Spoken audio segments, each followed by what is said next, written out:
This life-saving tourniquet was built by soldiers fighting on the front line in the middle of a war. This is the Dnipro Tourniquet, Ukrainian-designed, Ukrainian-made life-saving device for stopping major bleeding. So the question that we want to answer, is it a real competitor to the tried and true cat, or is it just another clone? If you take a look at the tourniquet overall, you'll notice first off that the design is very cat-like.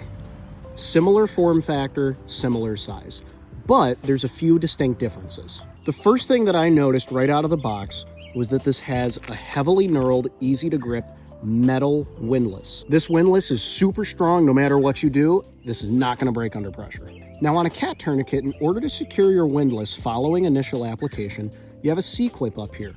On the Dnipro tourniquet, you'll notice that the C-clip is really well reinforced, and they're angled so that it keeps that windlass in place really well. Now, if we compare this against a normal Cat Gen 7 tourniquet, we'll see a couple other differences as well. Looking at our base plate, we'll see that on the Cat, this is much thinner than it is over here on the Dnipro. And moving down to our buckle, on the Cat, this is very thick polymer, but over here on the Dnipro, it's thinner, but it's made completely out of metal. You'll also see that on the Dnipro, this has a more aggressive curve, which during application, this really bites onto the extremity, and it makes it really easy to get this band tight. Now, something really cool about the Dnipro tourniquet is that we can actually stage this just like we would stage a cat. So if you've already trained on that, then this is going to be really easy to use. Now, of course, the most important part of testing any new tourniquet on the market is making sure that it actually performs the way that it's supposed to. Each time we test it, we'll start with the tourniquet in an IFAK pouch, we'll administer it to ourselves on an arm, and then we'll test it on a patient's leg.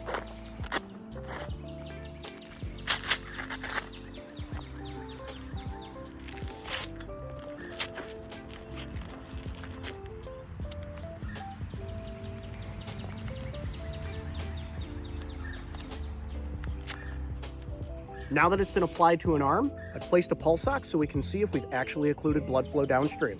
And you'll see, taking a look at our pulse ox here, we have no reading. Now that we've verified that the Dnipro tourniquet works as it should and it will stop major bleeding, let's go ahead and test both for application to a patient's leg. First up, we've got our traditional Cat Gen 7.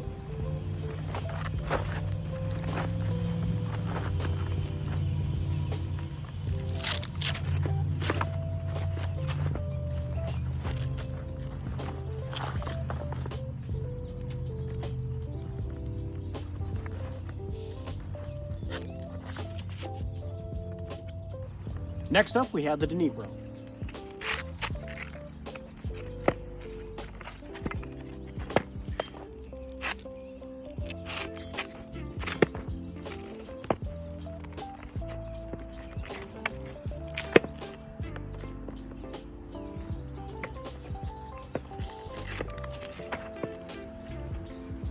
All right, now after testing, I think that the Dnipro tourniquet is a serious option with some real capability. I think of the Dnipro as a perfect mix of the cat and the soft TY. Potential failure points for a cat have been beefed up and they've been made metal, but this is still compact and easy enough to use where everybody who trains on a cat could switch over to this. The Dnipro is also pretty cost effective. When the conversion's done to USD, these work out to be about $15 to $20 a piece. Now, the biggest con that I see with the Dnipro that will hopefully be remedied with time is that because these are made in Ukraine and they go to the front lines first, it's very difficult to get your hands on these internationally and especially in the US. Now, I want to know what you guys have to say about the Dnipro tourniquet down in the comments, and thanks again a bunch to Whiskey One Medical Supply Company for sending this one out for us to test.